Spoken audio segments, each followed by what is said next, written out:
Go. All right, we're live. We're live. Sorry, y'all. We're coming in hot. I mean, we're 4 women. Do we do it any other way?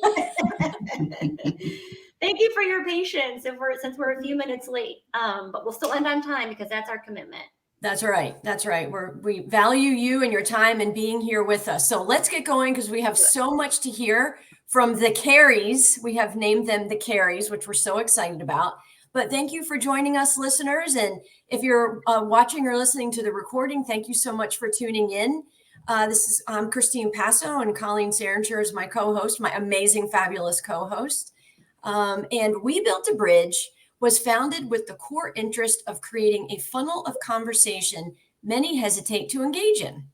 I'm a life coach for women, and my co-host Colleen is a fractional culture and well-being officer. United, we offer different perspectives on wellness, culture, and life fulfillment to guide you to live your best life. All right. Awesome. So where are we headed? Where are we headed? All right. Well, here's the purpose. Let me start by saying this. Until May 1st of last year, I personally never posted on LinkedIn because I thought I was going to enter a social media nightmare. To my surprise, I've been greeted with connection and community. I know Christine has felt the same. I think we can say that Carrie Connor, who is the National Voluntary Benefits Practice Leader of Epic Brokers and the founder of Yuletide Summit, can say the same. And I think that Carrie Lynn Shaw, who is a fractional Chief People Officer, can say the same. Yeah. And so ultimately, that's what we're here to talk about today, the magic behind LinkedIn. But before we jump into that conversation, we do have to start with our icebreaker and the big question that everyone is dying to know this week, which is this.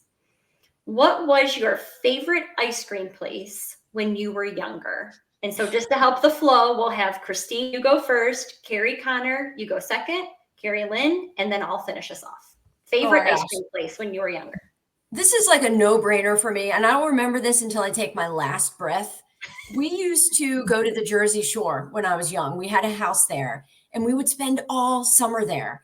And there's a place, so we went to Avalon, New Jersey, and there's a place called Avalon Freeze, and I think they still exist, but I'm not sure.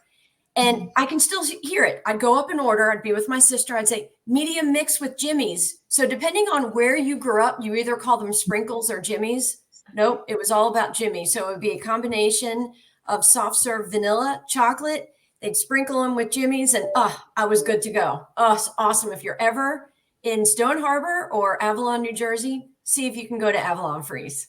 And I'd be asking for sprinkles. Yeah. All right, well, we can talk about that later, Colleen. All right, sorry. Go ahead, Carrie. Yeah, Carrie Connor. I love this question because I love ice cream so much. I have a lot of it in my freezer right now. And I grew up very close to a Baskin Robbins where we could walk from home sort of up the street. So that was sort of our thing. And mint chip was my flavor with Jimmy's. And I didn't realize it was a regional thing with Sprinkles Jimmy's. I just thought like hoagie sub, it was, I don't know, but Jimmy's were a thing. So. Uh-oh. Oh, Susie said we have 2 different links for this and the other one didn't work. Sorry to interrupt the ice cream. That's okay. We'll keep going. Carrie Lynn Shaw, you're up. All right. So my first job at 13 was Dairy Queen. So I worked there when the blizzard came in and we had to turn it upside down. And if it fell out, then you got it for free. So it was a very scary moment if it was going to stay in or not. So yeah, Dairy Queen, classic. That was my jam.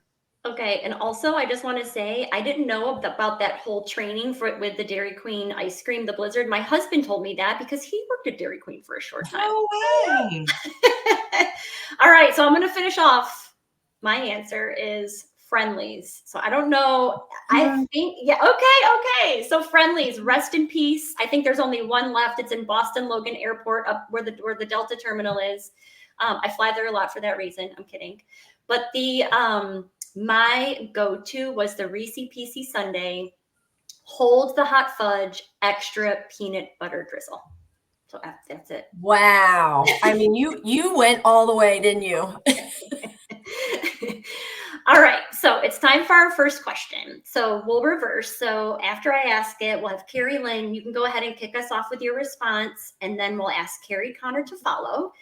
And for those of us that did make it to the recording today, definitely jump in and share any reactions that you may have in the chat.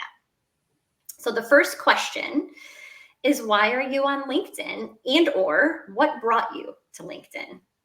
So you're starting with me. So I have been in HR for over a decade, and I would say as an HR professional is where we found candidates, right?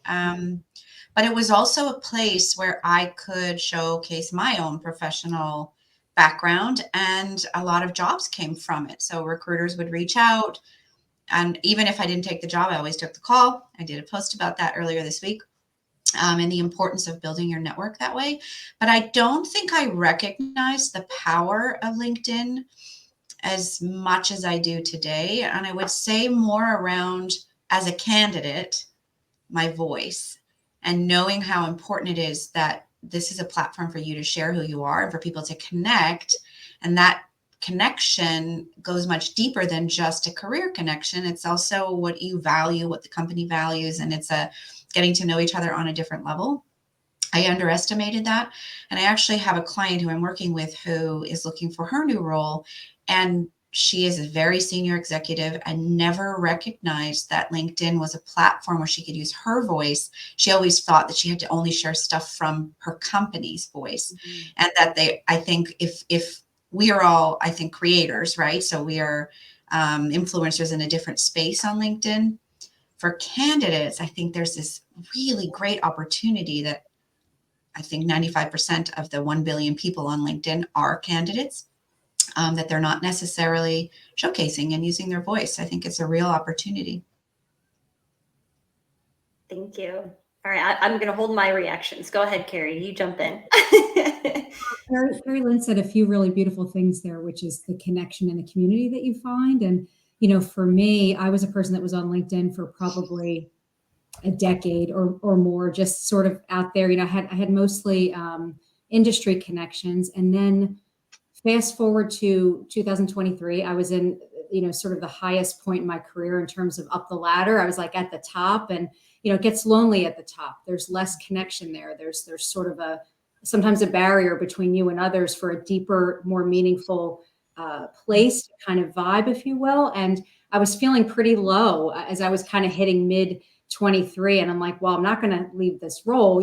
I need to find the connection in some way. And often I was on Zoom the entire day and just really like so thirsty and hungry for that deeper meaning and purpose. And so in my day-to-day moments. And so I said, you know what, I think LinkedIn could be that place. And I just threw down all my chips into this platform. And it's become really a mental health, well-being place for me, which I really want to underscore for anyone who's listening. If you're struggling in any way, the connections that I found here over the last 100, I think today's post was 108, I believe. In that 108 days has completely transformed my life. It has not been a transactional exercise where I'm trying to, maybe get anything from it. It's really like, throwing out these boomerangs of like happiness that I find in my day, and people kind of throw it back, and it's magnified in a way that I could not have imagined in other opportunities, in deeper connection, in friendships that I know I'll have for life. It's been bananas in the best possible way. And for anyone who's sort of silently out there looking, it's such a beautiful place because people have to show up as their best self, because it is primarily still viewed as a place to, as Carrie Lynn said, like put yourself out there, find that new role. And because of that, you have to show up a little bit more like as your best self, not on the day where you're kind of grumpy, but you got to be like, all right, what do I want to vibe about today? And by virtue of that, your community finds you. You don't have to even search for it. And the other beautiful thing, and I want to just underscore this too, Carrie Lynn talked about voice. You might not know what your voice is. If you're younger, you might still be trying to find it. If you're older, you might have forgotten sort of what you're about a little bit or want to retool. And by writing every day, you find it, and then you amplify it, and then your community finds you. So it's such a transformative thing. So that's how I would view it. So, Christine, do you mind if I jump in real quick before we go to our second question? Because I want to call out a couple things that I'm seeing in the chat that where my mind was going as I was like hearing the words for both of you. Mm-hmm. So one of the things I want to call attention to is some are afraid to use LinkedIn that are in their current roles, right? And I think I'll say that was myself. I mean, was pretty confident in my career at that point in time, but I didn't really feel like I could use my voice at that point. And so for me, when I left my role last year, I really leaned on LinkedIn to find that combination of Colleen, the old professional, Colleen at home, and kind of Colleen, the coming of the new Colleen, if you will. And so anyways, I didn't want to dismiss that comment, because I think that that is often, right? I think a lot of people have that same challenge. And then Carrie, the other thing that you said about the mental health, like what it's really brought you, is that really hit me too, because I love to write, and being able to find my voice and use it in a way that I believe can be helpful for others. That's what I'm receiving from it too. So anyways, I just wanted to call attention to those couple of things, and just some of the things I was seeing in the chat. Somebody, Nora says, like the most supportive social media platform. And so anyways, thank you both for sharing that. It's so true. I would say just one thing, as I'm reading the one about being afraid to share your personal goals and dreams and experience.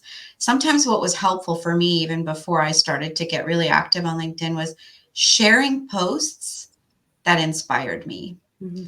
And whether you are really focused on DEI and you're incredibly passionate about that, you're passionate like I am about closing the gender pay gap, you're passionate about anything that is something that really has meaning for you, and start there, because that will sort of open new doors, and then start following people that inspire you.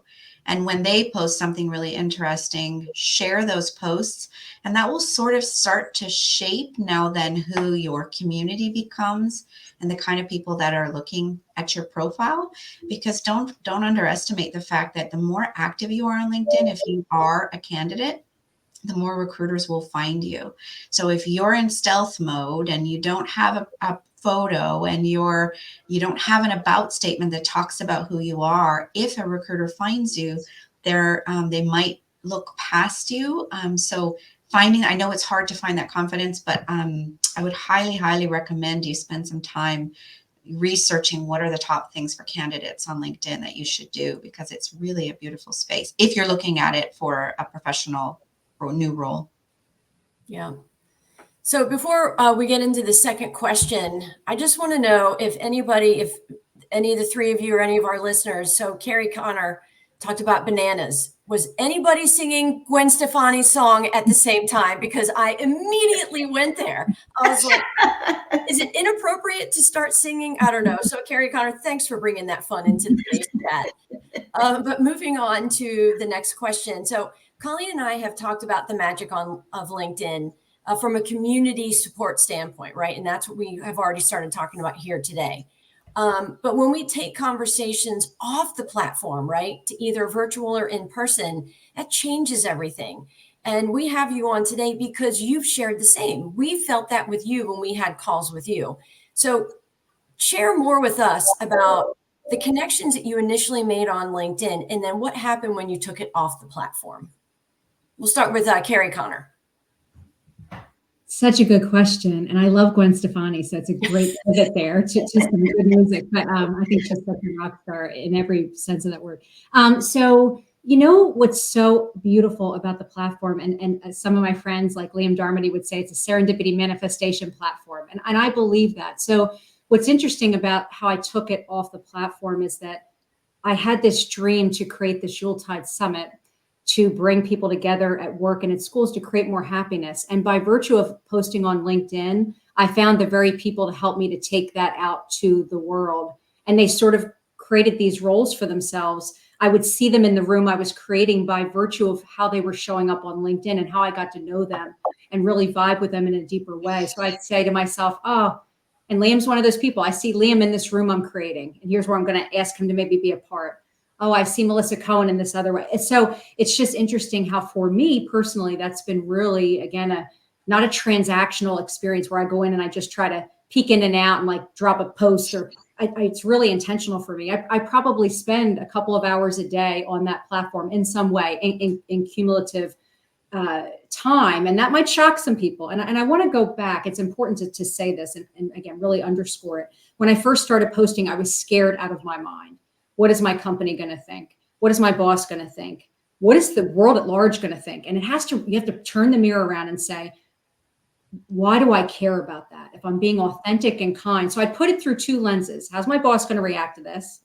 And how are my kids going to feel about this? Because it's a legacy you're leaving. At some point when we leave this earth, my kids will go to that platform to figure out a little bit of who I was that they didn't see in my lifetime.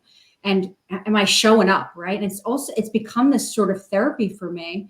And my boss called me one day and said, listen, I read every single thing you do. He goes, I love it. Just keep being you. Like, and that there's no, and when you finally free yourself of, I don't care at all what people think. I just danced in my chair on LinkedIn this morning. If you had asked me 109 days ago if I would ever have had the courage and the gumption to do that, I would have said, you've lost your mind. I would get fired for doing that. And now I realize that that's why I'm celebrated, because that's what people look to me to be, is just who I am. And if you work for an employer that makes you feel like you can't do that, I'd ask that deeper question. Are you really in the right place and right culture for you? And the answer might be no. And that's okay. Like, you have to go where your people are, right? And that's what LinkedIn illuminates. And what Carrie Lynn's work in the world is to do, is to find that path for you, right? Illuminate where you can feel like really good. So hopefully that's helpful. Oh God, I love that so much. And KL, I can't wait to hear what you have to add. Oh, I love you. I want to be friends after this. I think we have to be friends. What you're doing, so keep going. Go. I saw you dancing today, and it made me smile. So I will always take two different perspectives, because I'm an entrepreneur and I have created a company to help people, certainly on LinkedIn, find their way. So there's the perspective of the intentionality around the connections that I've made have happened very naturally, organically. I've found my people, they found me, and I'm intentional about going into their inbox and saying, hey, I really like your stuff. So happy to have you on my network, and doing something a little bit more personal. I don't know that I would have had the confidence to do that some years ago, because it was like, ooh, they might see I'm looking at the profile. Ooh, who looked at my profile? Oh, could I even possibly reach out? This is a company that I'm interested in. So breaking down that and just knowing, for anyone who's listening who is a candidate, get in someone's DMs. Don't slap them with a pitch on what you're selling. Of course, if you're a candidate, I really was inspired by your post and follow you. And thank you so much for everything you do. That will get attention. People love a compliment. And, to be intentional about the companies you're going after. I think there's a different way to approach this platform, where I think a lot of people are just sort of hiding and peeking and a little in stealth mode. People love when you reach out. And if they don't, they're not your people. So my experience with LinkedIn and this friendship and these friendships, I met a woman who just blew my mind. Her name is Ashley Perret. If you're not following her, she's amazing. She does similar work to what I do. Technically, in a normal world, we would be competitors. But no, we're not. We are joining forces and starting a podcast. And that was after one conversation. She said she wanted to start a podcast. I said, so do I. And we said, let's do it together. I mean, like, where in the world would that have happened? The kinds of connections and the support that I've received from my network has been I started this in October, being more intentional on LinkedIn. You never would have thought in a million years that I would have made these kinds of connections. And the support for each other is bananas. My other bestie, Josiah, I took his page over when he went on vacation, because as creators, we need to be still active and making sure that LinkedIn sees us. And I mean, what an experience. Like, first of all, I never met the guy. The fact that he trusted me, that was a big thing. But it's a phenomenal community, and there's nothing else out there like it. Christine, did you have any immediate reaction? I have a couple. Go ahead. If you have Yeah. So, it's almost like, of course, during COVID, we all were, we were all home and everybody had to do Zoom, and we created relationships from a virtual perspective. But on LinkedIn, that person, they're just a person. We don't associate them with anything else other than, oh, it's a link, they're a LinkedIn connection. But the moment that you have a phone call or you have a Zoom call with them and you realize, like Carrie Connor and I realized we had a lot of similarities from where she lives and where a lot of my family live. And I mean, immediately there was a connection. And, you know, there's something that just flips a switch when you turn that LinkedIn connection into, and I haven't quite put my finger on what I call those people now, right? Because it feels impersonal to say LinkedIn connection. They've become more than that. Carrie Connor has become more than that. KL has become more than that. And Colleen, my gosh, we're about ready to conquer the world together. So it's like, it's just absolutely amazing and blows my mind and almost hard to put into words. But Colleen, I can't wait to hear what you have to say. Yeah, I want to reiterate. I love Gail, I don't want to put words in your mouth, but I feel like what I heard was fear. Like it helps remove the fear, right? Of rejection by sending a DM, taking that step to do it. First of all, it's so scary to post. I should even go back even farther. It's scary to even post, right? And then it's scary to put that direct message out there. And to your point, if you hear a no, they're not your people. It's okay. But it helps with that rejection that life is going to hand us, period. And so I think that that's just been such an interesting learning and growth opportunity. I know that I have received, and it sounds like we're all kind of in a similar boat there. And then, of course, my brain. Oh, yes. Sometimes these thoughts just come in and then they go away. So, and then again, with that, it's this immediate connection. So to Christine's point, I mean, we were commenting on each other's posts for months before we finally were like, we should get on the phone. And it was an immediate, we need to collaborate and do something together. But it was that we had that opportunity to learn each other throughout the several months of giving and receiving, right? And then that's this, I mean, when I take a step back, and I feel like I say this to my husband every single Friday, I cannot believe the people that I met this week. I cannot believe where they were in the world that I spoke to them. And the fact that I know that when I go to specific states and specific countries, I actually have a community to reach out to when I'm in those respective states and countries and have a coffee or have breakfast or whatever. And it is mind-blowing to me. Because again, I am not a social media girl. I thought I would go literally to my grave without ever having to touch social media. And here I am. I'm on it every day. And it's different. It's not your typical social. It's such a different platform. Somebody just posted something really interesting that men mostly connect for me for selling and lead gen rather than true connection. Yeah. I do find that also very similar, but I do think there are a lot of men that are looking for that connection. Maybe this kind of approach and conversation helps them to also be a little bit more relaxed in the beginning and build a relationship first before you try to sell me something. Because it's not working. So if if you take a look at your results of lead gen, try something new. Say hey first. Yeah. Just another way, another opportunity. Yeah. No, thank you for calling that out. I cannot multitask and read at the same and talk at the same time. All right. Any other parting thoughts? We have a few minutes before I wind us down. I did want to add just to what Colleen said, which I think it's an important thing it's a reframe that's really critical, which is anytime I'm reaching out or posting or commenting, it's always from the lens of what can I give? And with zero, less than zero expectation of anything. So I throw the boomerang out. Here's what made me happy today. Hopefully someone catches that, right? And if not, great.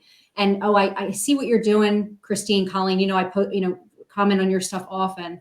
And if it doesn't hit me, I don't comment. Sometimes I might not see it too. And then if something happens from that, I mean, that's absolutely amazing. But I'm just having fun by virtue of doing what I just said. And that's enough. And when you really can grab onto that as your sort of compass of good for yourself and feel proud and happy and excited just to vibe in that way, it's, again, absolutely bananas what has happened by virtue of just letting go of all of that. Like it's never to me about a sale or it's the furthest thing from my mind. I don't know if I've ever posted once about selling anything to anybody. It's really about this. And that's what makes me feel good inside. And I think that's why so many good things have happened. So if you can think about it like a boomerang, that you throw it out and just know it'll come back. You don't know how or when, but it comes back bigger than you could have ever dreamed. You couldn't dream big enough. And that's why it's the kindest platform on the planet. And I think LinkedIn needs a little rebrand refresh, which Liam and Melissa and Julie and I talk about often. We need to help them do that. So. Well, there's every second, 3 people are joining this platform, and they're growing from 1 billion, almost 1 billion to 3 billion. That's their goal. So the platform is growing, and there are new people coming on every day that don't know how to use it either, right? So finding them and kind of carrying them along with us is also something that I think is very helpful for people who are new here. I love that visual of carrying and bridging, and like this idea that we're so close. We're one post away. It's a great equalizer. Some of the people I've met and talked with in my prior Carrie brain 4 months ago, I would have said, oh, I can't talk to that person. I mean, they're that person. And now I'm like, they're just a person. They're just like me. They put their pants on the same way. And it's just amazing how that reframe like makes you feel just like I have value. You don't have to wait to have value till you have this many followers, this many likes, this many. It's not about that at all. And people that understand that it's not full of vinegar and vitriol of every other platform. It's really, truly kind and vulnerable and beautiful. It's tremendously transformative. So. Wow. That's such a great wrap up. I love it. Yeah. All right. So one of our commitments is to always honor time. So first and foremost, thank you to both of our Carries for joining us. Carries. We're so honored that you agreed to come and join us today. So thank you so much for the conversation. Pleasure. And then just to go ahead and close us out. So as a reminder to everyone, we go live every other Thursday from 12 to 12:30 p.m. Eastern. We're as predictable as your fur babies are at mealtime. If you have a dog, you know what we mean. All right. So that means that our next episode is going to be on February 8th at 12 p.m. Eastern. And what we have teed up for that is craving real human interaction and connection versus automated help. We're not communicating and we're not being heard. And so that's just how we're going to tease it out. And then we'll have more to share on what we mean by all of that when we see you all next time. So thank you so much again for joining us. We hope everyone enjoyed the conversation today. We had a blast. Thank you all so much. And all of our listeners, have a great day. Bye.